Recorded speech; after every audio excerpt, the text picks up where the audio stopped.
Udah? Udah. Oke, baik. Terima kasih. Kami dari kelompok 10.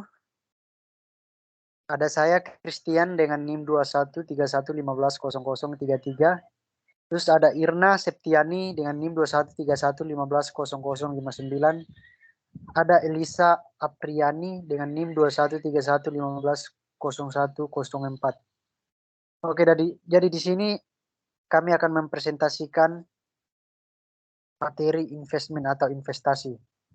Next, berikutnya akan dijelaskan oleh teman kami.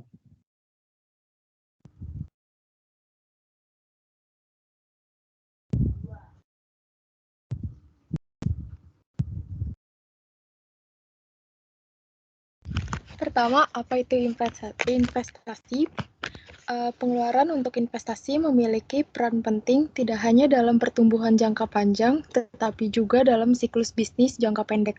Karena itu merupakan komponen yang paling fluktuatif dalam PDB.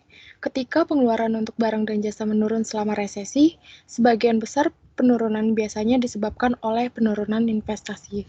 Pada resesi berat di Amerika Serikat pada tahun 1982 misalnya PDB real turun sebesar 105 miliar dolar dari puncaknya pada kuartal ketiga tahun 1981 hingga dasarnya pada kuartal keempat tahun 1982. Pengeluaran investasi dalam periode yang sama turun sebesar 152 miliar dolar yang melampaui penurunan total pengeluaran. Ada 3 jenis pengeluaran investasi. Yang pertama, investasi tetap bisnis. Itu meliputi peralatan dan struktur yang dibeli oleh bisnis untuk digunakan dalam produksi. Kedua, investasi perumahan meliputi perumahan baru yang dibeli oleh orang untuk ditinggali dan yang dibeli oleh pemilik rumah untuk disewakan. Investasi persediaan meliputi barang-barang yang disimpan oleh bisnis, termasuk bahan dan persediaan, barang dalam proses, dan barang jadi. Terus, pada gambar di sini menunjukkan ada 3 komponen investasi. Pertama, total investasi tetap, investasi residensial, dan investasi persediaan di Amerika Serikat dari tahun 1970 hingga 2008. Perhatikan bahwa semua jenis investasi biasanya jatuh selama resesi, yang ditunjukkan di sini oleh area yang diarsir. Lalu investasi tetap bisnis. Itu bagian terbesar dari pengeluaran investasi yang mencakup sekitar 3/4 dari totalnya adalah investasi tetap bisnis. Istilah bisnis berarti barang investasi ini dibeli oleh perusahaan untuk digunakan dalam produksi di masa depan. Istilah tetap berarti pengeluaran ini untuk modal yang akan tetap ada untuk sementara waktu. Berbeda dengan investasi persediaan yang akan digunakan atau dijual dalam waktu singkat. Investasi tetap bisnis mencakup segala hal mulai dari perabot kantor hingga pabrik, komputer hingga mobil perusahaan. Model standar dari investasi tetap bisnis disebut model neoklasik investasi. Model neoklasik mempelajari manfaat dan biaya bagi perusahaan dalam memiliki barang modal. Model ini menunjukkan bagaimana tingkat investasi penambahan terhadap stok modal terkait dengan produk marginal modal, tingkat bunga, dan aturan pajak yang mempengaruhi perusahaan. Untuk mengembangkan model ini, bayangkan bahwa ada 2 jenis perusahaan dalam ekonomi. Perusahaan produksi menghasilkan barang dan jasa menggunakan modal yang mereka sewa. Perusahaan penyewaan melakukan semua investasi dalam ekonomi. Mereka membeli modal dan menyewakannya kepada perusahaan produksi. Sebagian besar perusahaan di dunia nyata melakukan kedua fungsi ini. Mereka menghasilkan barang dan jasa, dan mereka berinvestasi dalam modal untuk produksi di masa depan.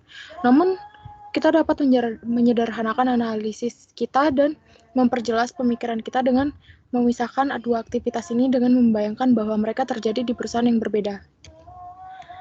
Lalu harga sewa modal. Itu perusahaan menyewa modal dengan tingkat sewa R dan menjual hasil produksinya dengan harga P.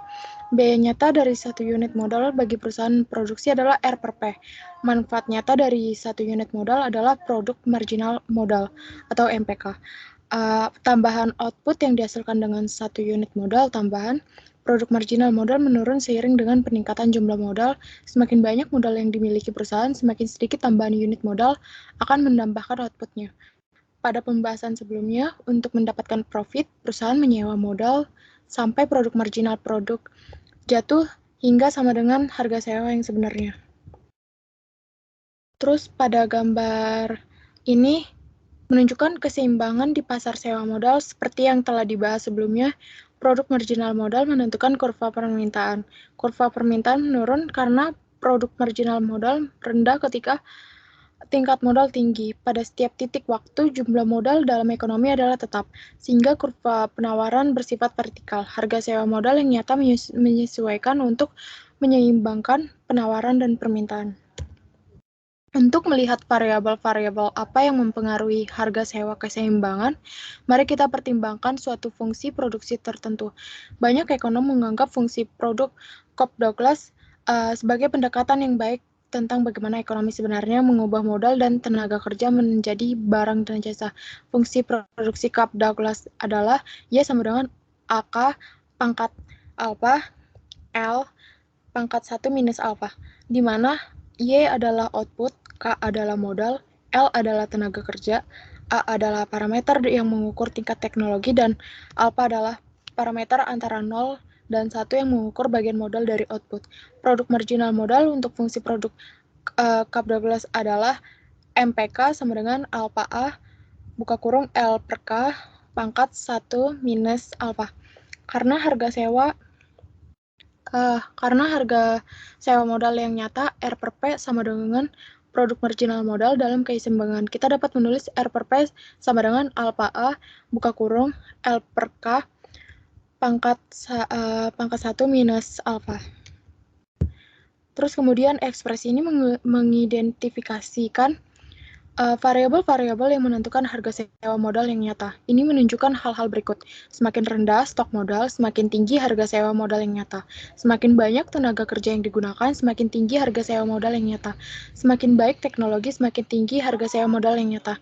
Peristiwa-peristiwa yang mengurangi stok modal atau gempa bumi, atau meningkatkan jumlah tenaga kerja yang digunakan atau ekspansi permintaan agregat, atau meningkatkan teknologi atau penemuan ilmiah akan meningkatkan harga sewa modal yang nyata dalam keseimbangan.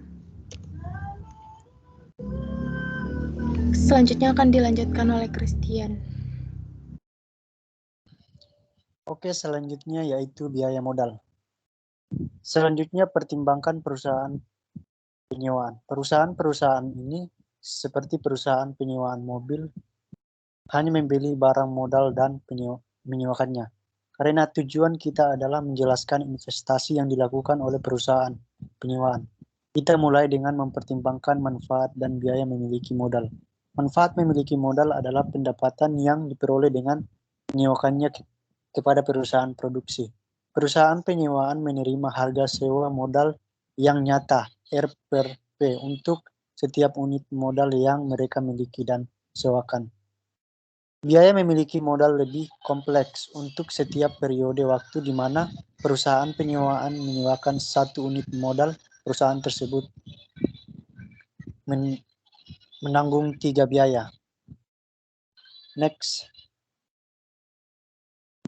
Yang pertama adalah ketika perusahaan meminjamkan untuk membeli suatu unit modal, mereka harus membayar bunga atau pinjaman tersebut. Jika PK adalah harga beli satu unit modal,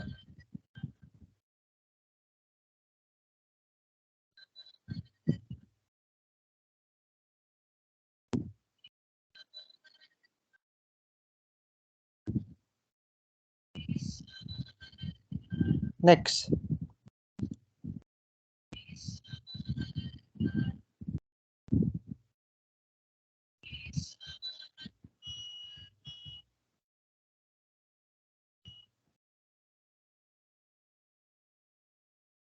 Next, Irna.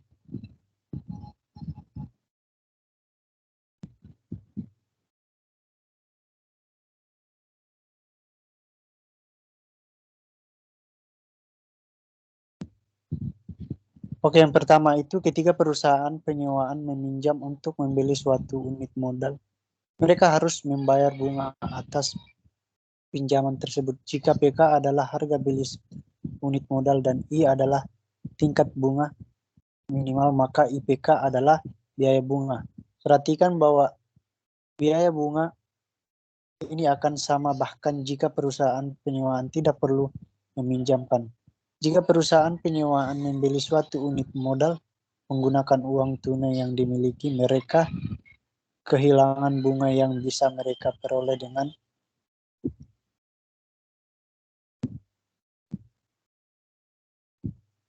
penyimpanan uang tunai tersebut jika di bank.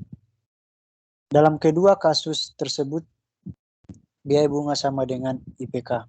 Terus yang kedua, selama perusahaan penyewaan menyewakan modal, harga modal dapat berubah. Jika harga modal turun, perusahaan akan mengalami kerugian karena aset perusahaan telah turun nilainya. Jika harga modal naik, perusahaan akan mendapatkan keuntungan karena aset perusahaan telah naik nilainya. Biaya dari kerugian atau keuntungan ini adalah delta PK dalam kurung tanda minus digunakan karena kita mengukur biaya bukan manfaat. Terus yang ketiga, selama modal disewakan, modal akan mengalami aus dan rusak yang disebut depresiasi. Jika depresiasi adalah tingkat depresiasi, persentase nilai modal yang hilang setiap periode karena aus dan rusak. Makin biaya depresiasi dalam dolar adalah depresiasi PK. Next. Oke, berikut di sini ada contoh biaya modal. Jadi biaya total penyewakan satu unit modal selama satu periode sebagai berikut. Cost of capital sama dengan IPK kurang dengan delta PK plus depresiasi PK sama dengan PK dalam kurung I dikurang delta PK per PK plus depresiasi. Artinya biaya modal bergantung pada harga modal, tingkat bunga, tingkat perubahan harga modal, dan tingkat depresiasi. Sebagai contoh, pertimbangkan biaya modal bagi sebuah perusahaan penyewaan mobil. Perusahaan tersebut membeli mobil seharga $10.000 setiap unit dan menyewakannya kepada bisnis lain. Perusahaan tersebut menghadapi tingkat bunga sebesar 10% per tahun. Contoh misalkan biaya modal sama dengan $1.000 dikurang $600 tambah $2.000 sama dengan $2.400. Biaya bagi perusahaan penyewaan mobil untuk mempertahankan mobil dalam stok modalnya adalah sebesar $2.400 per tahun. Next. Untuk membuat ekspresi biaya modal lebih sederhana dan lebih mudah diinterpretasikan, kita bersama bahwa harga barang modal naik seiring dengan harga barang lainnya. Dalam hal ini, APK per PK sama dengan tingkat inflasi keseluruhan.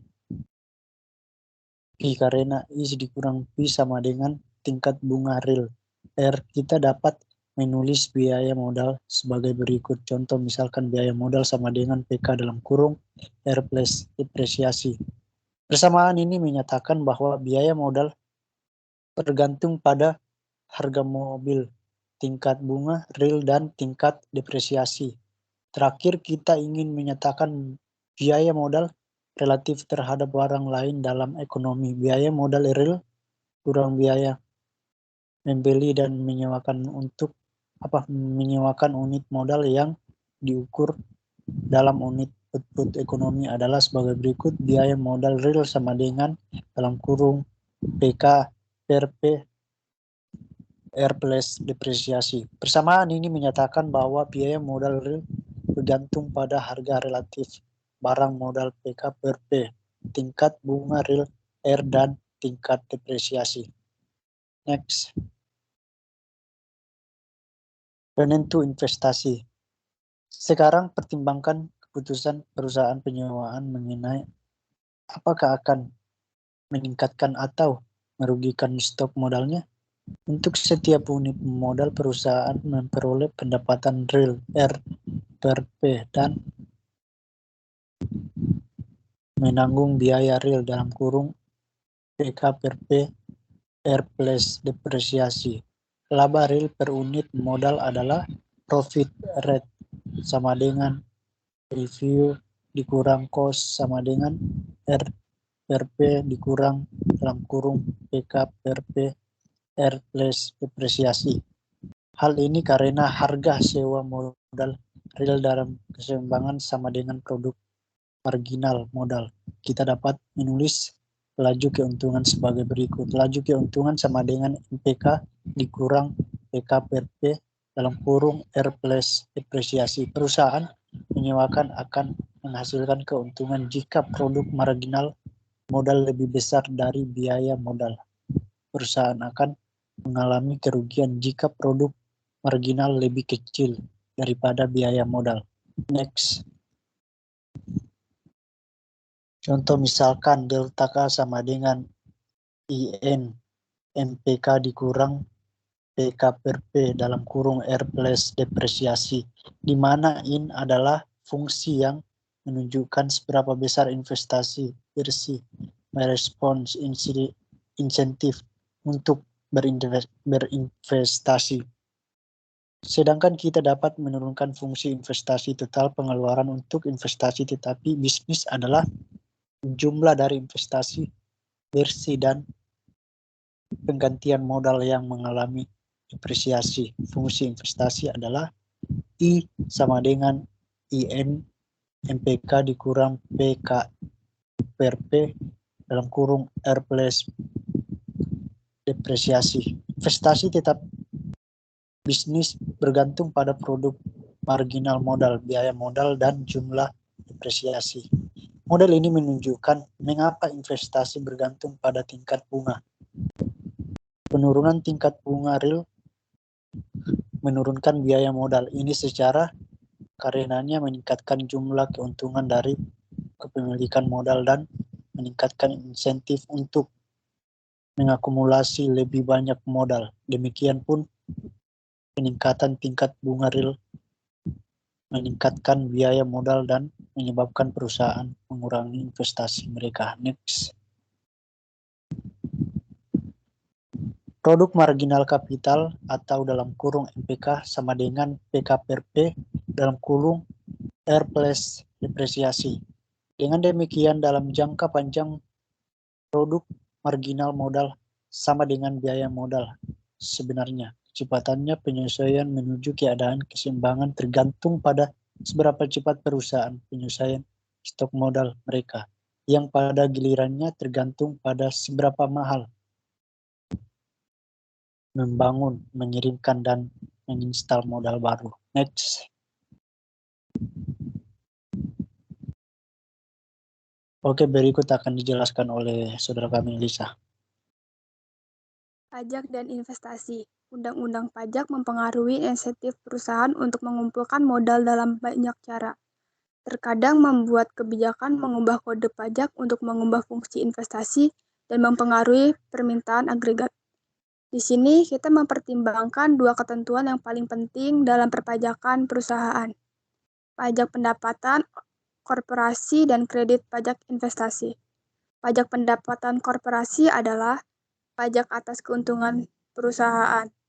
Sebagian besar sejarahnya, tingkat pajak korporasi di Amerika Serikat adalah 46%.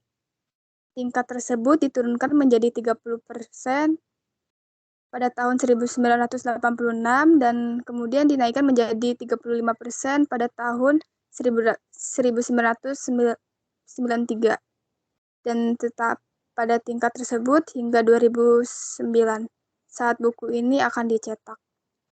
Efek pajak pendapatan korporasi terhadap investasi bergantung pada bagaimana undang-undang mendefinisikan keuntungan untuk tujuan perpajakan. Misalnya, yang pertama, bahwa undang-undang mendefinisikan keuntungan seperti yang telah kita bahas sebelumnya, harga sewa modal dikurangi biaya modal.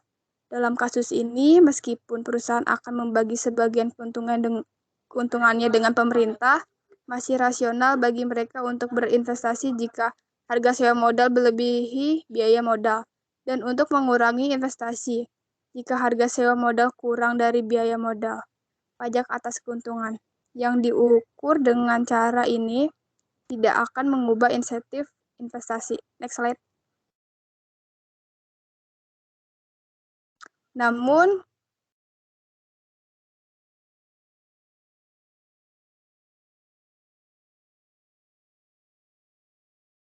slide sebelumnya.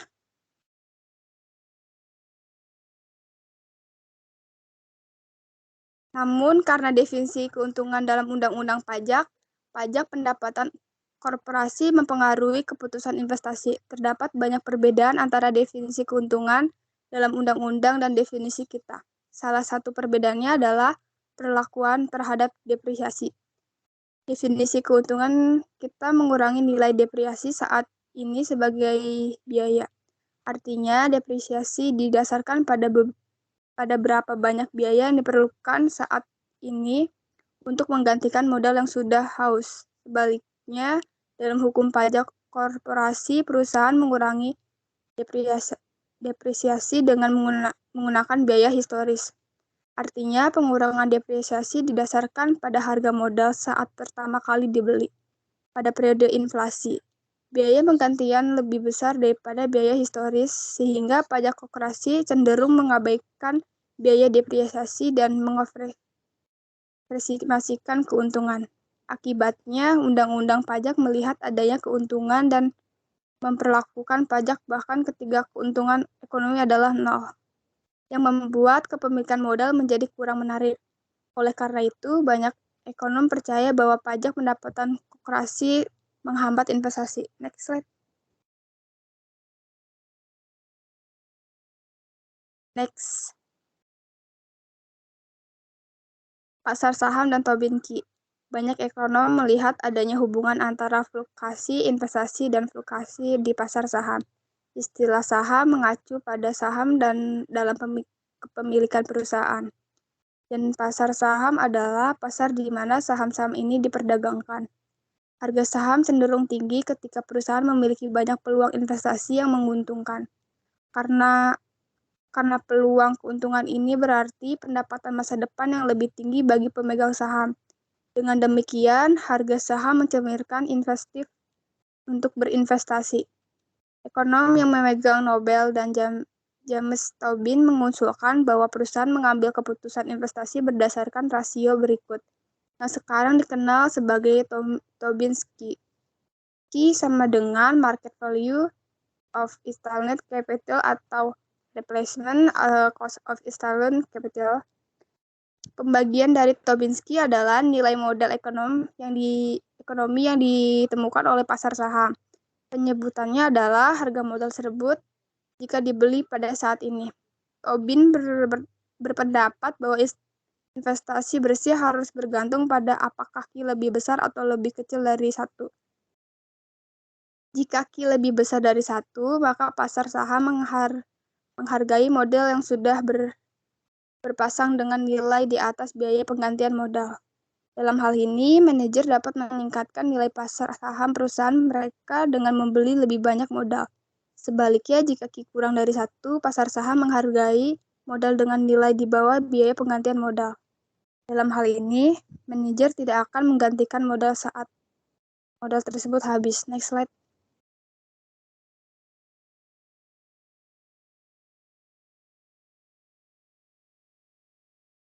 Kendala pembayaran ketika sebuah perusahaan ingin berinvestasi dalam modal baru, misalnya dengan membangun pabrik baru, mereka seringkali mengumpulkan dana yang diperlukan di pasar keuangan. Pembiayaan ini dapat dilakukan dalam beberapa bentuk, memperoleh pinjaman dari bank, menjual obligasi kepada masyarakat, atau menjual saham dari laba masa depan di pasar saham. Modal neoklasik mengasumsi bahwa jika sebuah perusahaan bersedia membayar biaya modal, pasar keuangan akan menyediakan dana yang diperlukan. Untuk melihat dampak dari kendala pembiayaan, pertimbangan pengaruh resensi singkat terhadap pengeluaran investasi. Resensi mengurangi lapangan kerja, harga sewa modal, dan laba. Namun, jika perusahaan menghargai resensi akan berlangsung singkat, mereka akan tetap ingin berinvestasi. dengan mengetahui bahwa investasi mereka akan menguntungkan di masa depan. Dengan kata lain, resensi singkat hanya akan memiliki dampak kecil pada Ki Tobin bagi perusahaan yang dapat mengumpulkan dana di pasar keuangan. Resensi seharusnya hanya memiliki dampak kecil pada investasi. Next.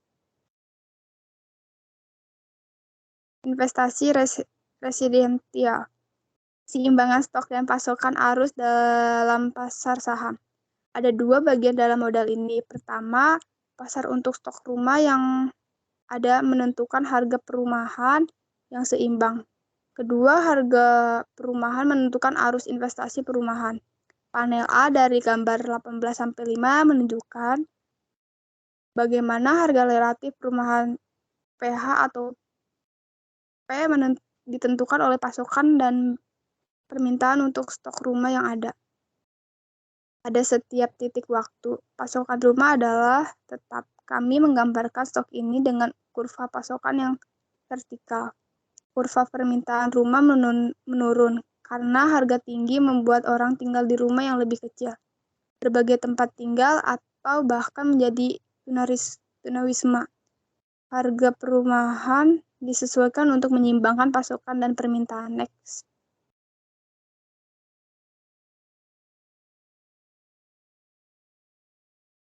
Panel B dari gambar 18-5 menunjukkan bagaimana harga relatif perumahan menentukan pasokan rumah baru. Perusahaan konstruksi membeli material dan memperkerjakan tenaga kerja untuk membangun rumah dan kemudian menjual rumah-rumah tersebut dengan harga pasar. Biaya mereka bergantung pada tingkat harga keseluruhan P, yang mencerminkan biaya kayu, batu bata, plester, dan lain-lain. Dan mendapatkan mereka bergantung pada harga rumah PH. Semakin tinggi harga relatif perumahan, semakin besar insentif untuk membangun rumah dan semakin banyak rumah yang dibangun. Arus rumah baru, investasi perumahan, oleh karena itu tergantung pada harga keseimbangan yang ditetapkan dalam pasar rumah yang ada. Next.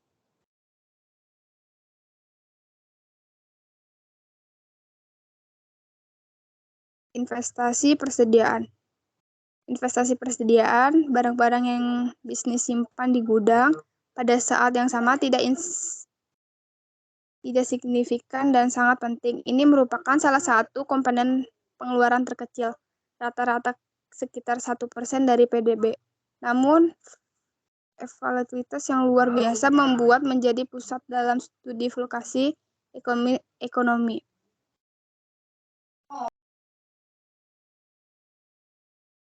Dalam resensi, perusahaan berhenti mengisi ulang persediaan mereka saat barang terjual dan investasi persediaan menjadi negatif.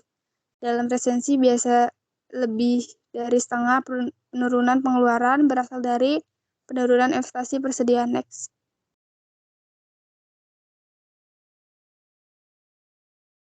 Alasan mempertahankan persediaan. Persediaan memiliki banyak tujuan. Mari kita bahas secara umum beberapa motif yang dimiliki perusahaan untuk mempertahankan persediaan. Yang pertama, salah satu penggunaan persediaan adalah untuk menjaga tingkat produksi tetap stabil sepanjang waktu. Mempertimbangkan sebuah perusahaan yang mengalami lonjakan dan penurunan sementara dalam penjualan.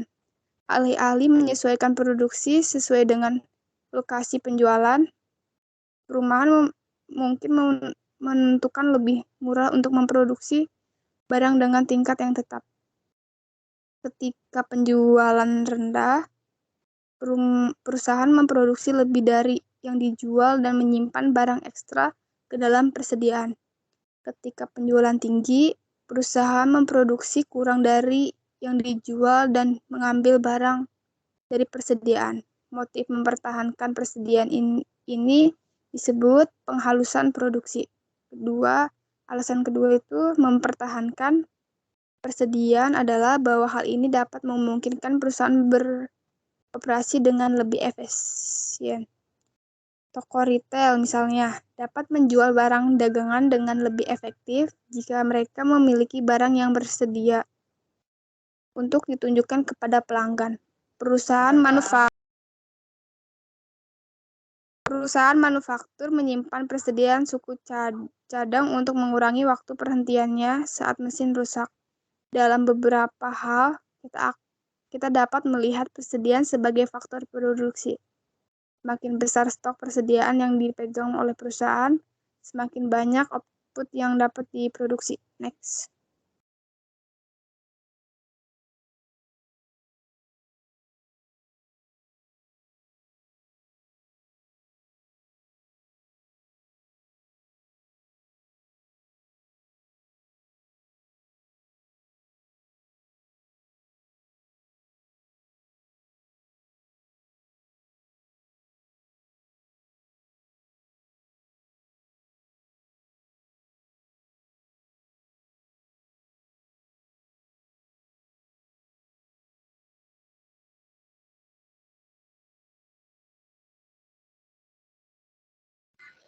Oke, baik, sekian presentasi dari kami. Jika ada kesalahan kami mohon dimaafkan. Terima kasih.